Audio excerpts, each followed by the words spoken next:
தமிழ்நாடு முதலமைச்சர் திரு ஜோசப் விஜய் அவர்களின் நல்லாசிரியருடன்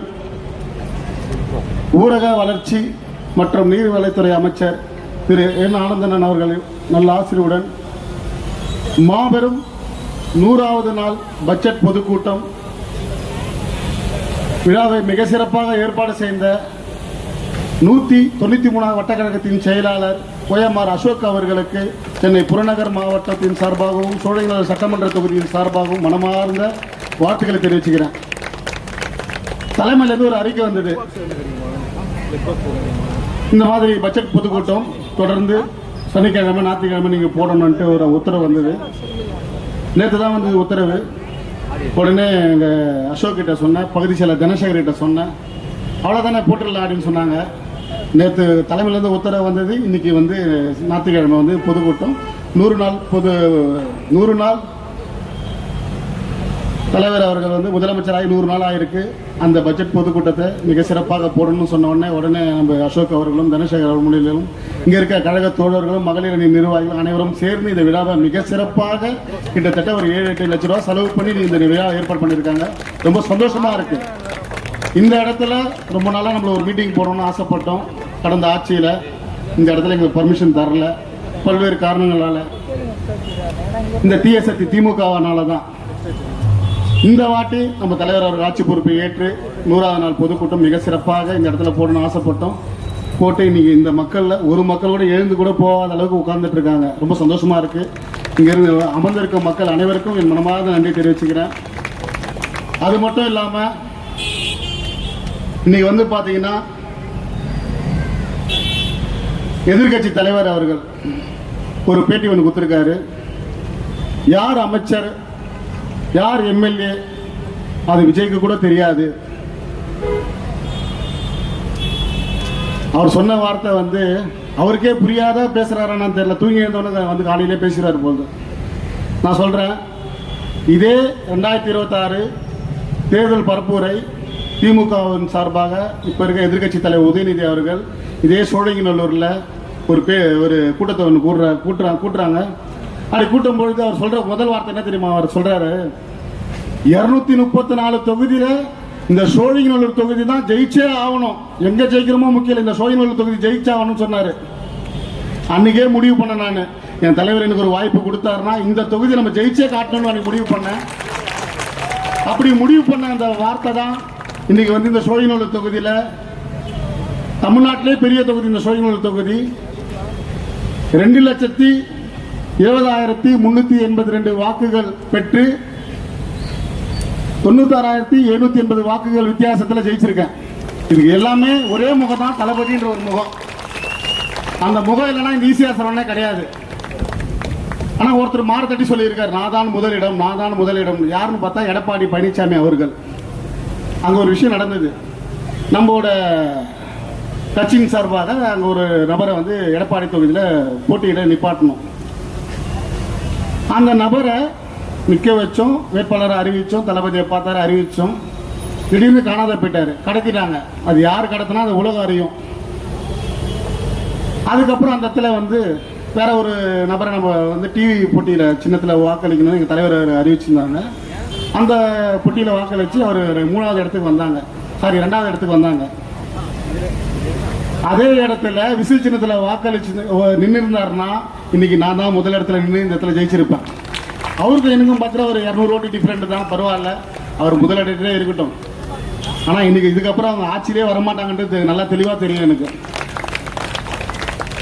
நேற்று பார்த்தீங்கன்னா அந்த நபர் சொன்னல, எடப்பாடியில் நின்று எஸ்கேப் ஆனார் சொன்னல, அவர் வந்து ஒன்றும் தெரியாத குழந்தை மாதிரி இருந்தது. அதே எடப்பாடி அவர் முன்னிலே கட்சியில் ஜாயின் பண்ணிட்டாராம். அது ஒரு பரபரப்பான நியூஸ். அது இதுல இருந்து புரியுதா யார் அவரை கடத்தினான்ட்டு? இதுதான் உண்மை, இன்னைக்கு உலக அறிகிற உண்மை. அதான் பண்ற தப்பெல்லாம் அவங்க பண்ணிடுறாங்க. கேட்டா தவக அரசு சரியில்லைன்னு சொல்றாங்க. நேற்று ரொம்ப சந்தோஷமா இருந்தது. இதுவரை நான் வந்து டிவியில தான் பார்த்துருப்பேன் சுதந்திர தின விழாவை. முதல் முறையாக என்னவோ கடவுள் சொல்லியிருப்பார் போகுது, உங்க தலைவர் முதலமைச்சர் ஆனதுக்கு அப்புறம் தான் நீ அங்கே போய் உங்கள் தலைவரை தான் லைவாக பார்க்கணும்னு சொல்லியிருக்காரோன்னு நான் நினைக்கிறேன். நேற்று போய் எங்கள் அண்ணன் வந்து சிஎம் விஜய் சார் வந்து கொடியேற்றும் போது 80வது சுதந்திர தினம் கொடியேற்றினாங்க. நேற்றே நினச்சேன், இது 80வது குடியரசு தினம் இல்லைன்னா சாரி சுதந்திர தினம் இல்லைன்னா 100வது சுதந்திர தினமும் தலைவர் தான் கொடியேற்றுவார் அந்த இடத்துல. இது உறுதியா சொல்றேன். 3 மாசம் ஆச்சு 6 மாசம் ஆச்சு சொல்லிட்டு இருக்காங்க. 100வது சுதந்திர தினமும் என் தலைவர் தான் இந்த கோட்டையில் கொடி ஏற்ற போறாரு. இது எந்த ஒரு மாற்றமும் கிடையாது. ஏன்னா சாதாரண விஷயம் கிடையாது ஒரு ஃபங்க்ஷனும் பண்றது. ஆனா இன்னைக்கு பாத்தீங்கன்னா நேற்றுலேருந்தே இந்த விழாவுக்கான ஏற்பாடை மகளிர் எல்லாம் வீட்டுக்கு போனாங்களா, ஆடி மாதம் கூழ் ஊற்றுனாங்களான்னு தெரியாது. இங்கேயே இருந்து இங்கேயே இந்த ஃபங்க்ஷனுக்கான வேலைகளை பார்த்தாங்க. இந்த தம்பிமார்கள்லாம் எல்லாரும் செலவு பண்ணியிருக்காங்க. ஆனால் அவங்க எல்லாமே கீழே இருக்காங்க, நாங்கள்லாம் மேலே இருக்கிறோம். அவங்களும் ஒரு நாள் மேலே வருவாங்க, நாங்களும் ஒரு நாள் கீழே போவோம். அது எந்த ஒரு மாற்றமும் கிடையாது. ஏன்னா தமிழக வெற்றி கழகம் மக்களுக்கான அரசாக இருக்கும், மக்களுக்கான ஆட்சிகளாக இருக்கும் என்றதை தெரிவிச்சுக்கிறேன். இது பக்கத்தில் ஒரு ஏரியா ஒன்று இருக்கு, சாய் நகர், செல்வ கணபதி நகர், சரவணா நகர். ஒரு 2 வாரத்துக்கு முன்னாடி எனக்கு ஒரு மனுக்கள் ஒன்று கொடுத்தாங்க. அந்த மக்கள் வந்து கொடுத்தாங்க, எங்கள் ஊரில் அடிப்படை வசதிகள் எதுவுமே சரியில்லை அப்படி சொன்னாங்க.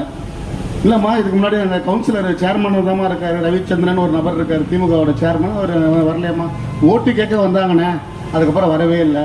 அப்போ இந்த பக்கம் ஒருத்தர் இருக்காரு, நம்ம டிசி கோவிந்தசாமி ஒருத்தர் இருக்காரு, அவரு ஓட்டு கேட்க வந்தாரு, அதுக்கப்புறம் வரல. எம்எல்ஏ அவரும் ஓட்டு கேட்க மட்டும் தான் வந்தார், அதுக்கப்புறம் 10 வருஷமா இந்த பக்கமே வரலன்னு சொன்னாங்க.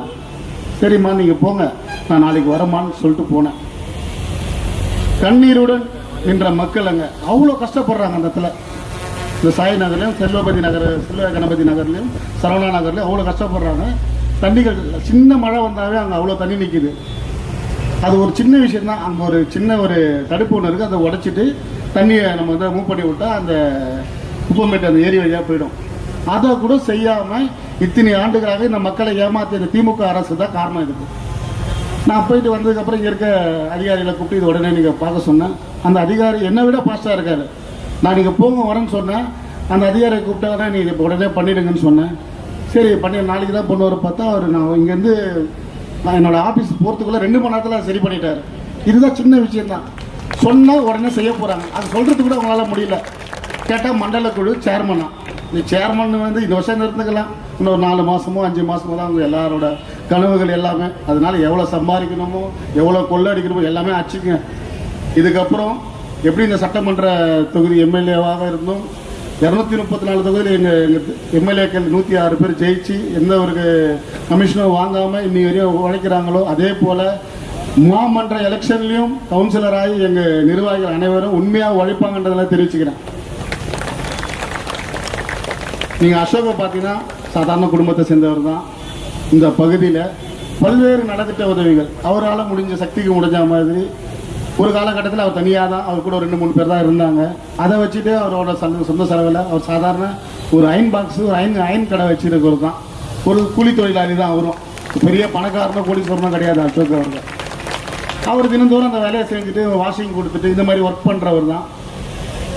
அவர்கிட்ட கேட்டேன், என்னப்பா இந்த ஃபங்க்ஷனை நடத்த முடியுமா? நான் நடத்திடுறேன்னா, ரொம்ப நாள் கனவுனா நம்ம ஆட்சி வந்திருக்கு. ஃபஸ்ட்டு தமிழ்நாட்டிலேயே 234 தொகுதியிலேயே நம்ம தான் இந்த 100ஆம் நாள் பட்ஜெட் பொதுக்கூட்டம் போடணும், அது நான் மட்டும்தான் போடுவேன் சொல்லி அவர் பகுதி செயலர் தனசேகர்கிட்ட பர்மிஷன் வாங்கி உடனே சொன்னாங்க, உடனே போட்டாங்க. ரொம்ப சந்தோஷமா இருக்கு.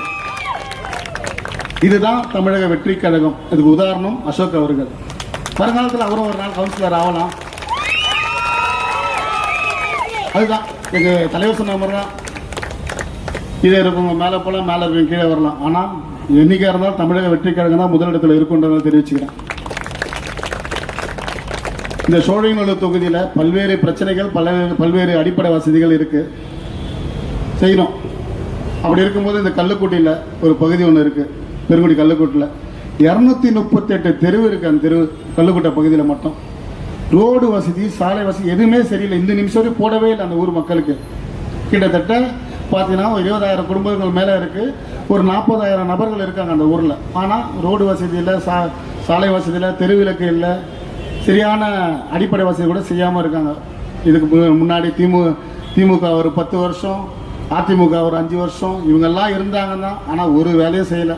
ஆனால் அந்த மக்களுக்கும் சரி, இந்த சோழிங்கநல்லூர் தொகுதியில் மக்களுக்கும் சரி பல்வேறு பிரச்சனைகள் இருக்குது. எங்கள் தளபதி முதலமைச்சர் அவர்களுக்கு கொண்டு போய் சேர்த்து இந்த தொகுதி மக்களுக்கு எந்த நேரமும் எந்த நேரத்திலையும் உதவி செய்ய என்ற எண்ணத்தோடு நான் இருப்பேன்றதை தெரிவிச்சுக்கிறேன். ஏன்னா அதிக வாக்குகள் வித்தியாசத்தில் ஜெயிக்க, நான் சாதாரண குடும்பத்தை சேர்ந்த என்னையே இந்த அளவுக்கு ஜெயிக்க, நான் என் மேலே நம்பிக்கை ஜெயிக்க வச்சுருக்கீங்க. அப்படின்னும் போது உங்களுக்கோசம் தான் நான் உழைப்பேன். அது எந்த ஒரு மாற்றமும் கிடையாது. நான் ஒரு நாளைக்கு தூங்குறதே பார்த்தீங்கன்னா 2 மணி நேரம் 3 மணி நேரம் தூக்கமே வருது எனக்கு. தினந்தோறும் ஃபோனு, நைட்டு 2 மணிக்கு 3 மணிக்கு எல்லாரும் ஃபோனு. என்னை ஈஸியாக அணுகுறாங்க மக்கள். அதுவே எனக்கு ஒரு சந்தோஷமாக இருக்குது. நான் ஃபோன் எடுக்கலைன்னா கூட இன்னொரு நம்பருக்கு வந்துடுறாங்க, இந்த நம்பர்லாம் அந்த நம்பருக்கு வந்துடுறாங்க. அவங்களோட பிரச்சனை ஃபோன் எடுத்து பதில் சொன்னால் போதும், இந்த டைமில் ஃபோன் எடுத்து பேசுகிறீங்க, ரொம்ப சந்தோஷமானவங்க. அப்படி தான் இந்த நிமிஷம் நான் பேசிகிட்டு இருக்கேன் அவங்ககிட்ட. எல்லாரோட பிரச்சனையும் உடனே செய்ய முடியும்னா கண்டிப்பாக முடியாது. ஏன்னா இந்த பிரச்சனைகள்லாம் இப்போ நேற்று இல்லை, 75 ஆண்டுகளாக 55 ஆண்டுகளாக இந்த பிரச்சனை எல்லா தொகுதியிலும் இருக்குது. அதனால் படிப்படியாக எங்களால் முடிஞ்ச அளவுக்கு தளபதி முதலமைச்சர் அவர்கள் கவனத்துக்கு கொண்டு போய் நான் உடனடியாக செஞ்சு தரேன். கண்டிப்பாக செஞ்சு தருவேன், எந்த ஒரு மாற்றமும் கிடையாது. என்னோட முதல் மாத சம்பளம் வாங்கினேன். ஏன் இந்த இடத்துல நான் பதிவு பண்ணுறேன்னா, எங்கள் எல்லாரும் என்னை பற்றி பேசினாங்க. என்னோட முதல் மாதம் சம்பளம் 1,04,000 சம்பளம் வாங்கினேன். நான் வேலைக்கு போயிருந்தேன். என்னோட முதல் மாதம் சம்பளம் வந்து 13 ரூபா 50 காசு. நான் வேலைக்கு போகும்போது இன்றைக்கி வந்து பார்த்தீங்கன்னா 1,04,000 ரூபாய். அதுவும் தளபதியால், எங்கள் முதலமைச்சரால் 1,04,000 ரூபாய் சம்பளம் வந்திருக்கு. அந்த சம்பளத்தை ஏதாவது போய் அப்பா அம்மாட்ட கொடுத்து ஆசீர்வாதம் பண்ணுவாங்க. ஆனால் நான் அப்படி பண்ணலை. ஒரு சாலையோரம் ஒரு பொண்ணு வந்து, ஒரு பெண்மணி வந்து இதுமாரி கேஸ் லைட் வைக்கணும், கடை வைக்கணும், உதவி பண்ணுவேன்னாங்க. அவங்களுக்கு ஒரு 27,000 ரூபாய் கேஸ் லைட் வைக்க வியாபாரத்தை வாங்கி நான் கொடுத்து அவங்கள நீ வச்சுக்குமான்னு சொன்னேன். அவங்க உடனே சொன்னாங்க, ஆனால் நான் மாதம் மாதம் தவணை முறையில் கொடுக்குறேன்னா. நான் இல்லைம்மா, நீங்கள் வந்து வியாபாரத்தை பாருங்கள் அப்படி சொல்லி சொன்னேன். அதுக்கப்புறம் அது ஒரு தனியார் நிகழ்ச்சியில் போய் கலந்துக்கும் போது பெரும்பாக்கத்தை சேர்ந்த ஒரு மாற்றுத்திறனாளி ஒருத்தவங்க வந்து இதுமாரி என் குழந்தை வந்து ஒரு மாற்றுத்திறனாளியாக பிறந்த நாளையே என் மனைவி என்னை விட்டு போயிட்டாருண்ணே, அதனால் இந்த குழந்தை நான் தான் மட்டும்தான், அவர் அப்பா சனத்தில் நான் மட்டும் தான் வளர்த்துட்ருக்கேன் அப்படி சொன்னும்போது எனக்கு ரொம்ப மனசு கஷ்டமாகி போச்சு. அப்பா இல்லாமல் கூட வளர்ந்துடலாம் ஒரு குழந்தை, ஆனால் அம்மா இல்லாமல் வளரவே முடியாதும்மா அந்த உலகத்தில், அவ்வளோ கஷ்டம். அப்படி இருக்கும்போது அந்த குழந்தைக்கு ஒரு 25,000 ரூபாய் கொடுத்தேன். அதுக்கப்புறம் கல்வி விருது ஒரு 2 பேருக்கு 25,000 கொடுத்தேன். 1 லட்ச ரூபா செலவு பண்ணியாச்சு அந்த முதல் மாத சம்பளத்தில். ரொம்ப சந்தோஷமாக இருந்தது, ஆத்ம திருப்தியாக இருந்தது எனக்கு. சரி, 2வது மாத சம்பளம் தான் வாங்கி ஏதாவது செலவு பண்ணுவோமே நினச்சி, சரி தான் நம்ம ஏதாவது வாங்கி செலவு பண்ணுவோமே, ஜெயிச்சிருக்கோம் நம்ம நண்பர்கள்லாம் கொடுத்துட்டு நான் எப்பவுமே பார்த்தா அந்த மாதமும் ஒரு செலவு. அண்ணன் சொன்ன மாதிரி ஒரு சிலம்பு போட்டி, ஒரு பையன் அவங்க அம்மாவோட அரவணைப்பில் தான் வளர்றான். இந்த துறப்பாக்கத்தில் தான் இருக்கான் தம்பி அவர்கள். அவர் வந்து அண்ணா நான் சிலம்பு போட்டிக்கு போகணும், நேபாளில் போய் விளையாடணும், என்கிட்ட பணம் இல்லை, கிட்டத்தட்ட ஒரு 3 மணி நேரமாக நான் இங்கே வெயிட் பண்ணுறேன் சார், உங்கள் ஆஃபீஸில் வெயிட் பண்ணுறேன். சரி தம்பி நீங்கள் இருங்க நான் வரேன்னு சொல்லிட்டு வந்து கேட்டேன். எனக்கு வந்து சிலம்பு ரொம்ப பிடிக்கும், ஆனால் நான் போய் விளையாடுறதுக்கு எனக்கு பணம் கிடையாது. எவ்வளோ பணம்? 35,000 ரூபாய் சொன்னாங்க. உடனே 35,000 ரூபாய் 2வது மாத சம்பளத்தை எடுத்து கொடுத்தேன். இன்றைக்கி போயிட்டு 2 நாளுக்கு முன்னாடி என் தம்பி போயிட்டு நேபாளில் போய் விளையாடி தங்க மெடல் வாங்கிட்டு வந்திருக்காரு. ரொம்ப சந்தோஷமாக இருந்தது. அவனோட திறமைகளை நம்ம அந்த 35,000 கொடுக்கலாம் விளையாட போயிருக்க மாட்டான், நல்லா தெரியும். அவனோட சூழ்நிலை அப்படி இருந்தது அன்றைக்கி நான் பார்க்கும்போது. அன்றைக்கி வந்து அவ்வளோ சந்தோஷம், அந்த மெடலை காமிக்கும் போது அவ்வளோ சந்தோஷம், அவ்வளோ ஒரு ஆனந்த கண்ணீர் அவங்க அம்மாவும் ஆகணும். அதுதான் எங்கள் தலைவர் சொல்லுவார், அடுத்த நிமிஷம் நிச்சயம் இல்லாத வாழ்க்கை, முடிஞ்ச வரையும் எல்லாரும் சந்தோஷமாக வச்சுக்கணும் சொல்லுவார் எங்கள் தளபதி. அதுக்கப்புறம் எங்கள் கழக நிர்வாகிகளாம் என்னை ஜெயிச்சதுக்கப்புறம் என்னை வந்து பார்த்து வரும்போதெல்லாம் 2,000 ரூபாய் சால்வை என்னை வந்து சந்தோஷப்படுத்தணுன்ட்டு 2,000 ரூபாய் சால்வை, ஒரு 500 ரூபாய் சால்வை, ஒரு 1000 ரூபாய் சால்வெல்லாம் வாங்கி வந்து எனக்கு போகிறது வழக்கமாகவே இருந்தது எனக்கு. நான் யோசித்தேன், எதுக்கு இந்த சால்வை வாங்கி நான் மூலையில் குப்பையில் போடுற மாதிரி அதை தூக்கி ஓரம் போடுறதுக்கு பதிலாக இங்கே இருக்கிற கவர்மெண்ட் பள்ளியில் படிக்கிற மாணவிகளுக்கு நோட்டு புஸ்தகம், பள்ளி ஸ்கூல் பேக்கு, ஜாமெண்ட்ரி பாக்ஸ் வாங்கி வந்து கொடுத்தீங்கன்னா, அந்த சால்வைக்கு பதில் வாங்கி வந்து கொடுத்தீங்கன்னா நான் போகும் இடமெல்லாம் அந்த குழந்தைகளுக்கு நான் கொடுப்பேன் அப்படின்னு நான் சொன்னேன். சொன்னதுக்கப்புறம் ஒரு வீடியோ போட்டேன். அதுக்கப்புறம் நீங்கள் பார்த்தீங்கன்னா இன்றைக்கி என்னோடய ஆஃபீஸ்லையும் என்னோடய வீட்லேயும் என்னோட தமிழக வெற்றி கழகத்து அலுவலகத்துலையும் வைக்கிறதுக்கு இடம் இல்லைம்மா. நோட்டு புஸ்தகத்தை வைக்கிறதுக்கு, ஸ்கூல் பேக்கை வைக்கிறதுக்கு ரொம்ப சந்தோஷமாக இருந்தது. அது வாங்கும் போதே ரொம்ப அவ்வளோ ஒரு ஆத்ம திருப்தியாக வாங்கும் போது ரொம்ப அவ்வளோ சந்தோஷம். நேற்று சுதந்திர தினம் இங்கே இருக்கிற கவர்மெண்ட் பள்ளியிலலாம் போயிட்டு ஒரு பள்ளிக்கும் 500 நோட்டுகள் கொடுத்து அந்த குழந்தைங்க மனசில் சந்தோஷத்தை பார்க்கும்போது அவ்வளோ சந்தோஷம். ஒரு விஷயத்தை நம்ம யோசிச்சு செஞ்சாவே நம்ம வாழ்க்கையில் ஒரு நல்ல இடத்துக்கு போகலாம். நான் இப்போ இந்த இடத்துல சொல்கிறேன் பாருங்க, ஏதோ இந்த 5 வருஷம் நம்ம நிற்கிறோம், எம்எல்ஏ அவரெல்லாம் நினைக்கிச்சு நான் பேசலாமா? என் தலைவர் முதலமைச்சராக இருக்கிற வரைக்கும் நான் இந்த சோழிநூல் தொகுதியில் எம்எல்ஏவாக தான் இருப்பேன். அது மாற தட்டி சொல்லுவேன். அவ்வளோ நம்பிக்கை எனக்கு இருக்குது. அந்த நம்பிக்கை இருந்தால் நான் ஜெயிச்சுவேன்னு எனக்கு அந்த நம்பிக்கை இருக்குது, கண்டிப்பாக ஜெயிப்பேன்.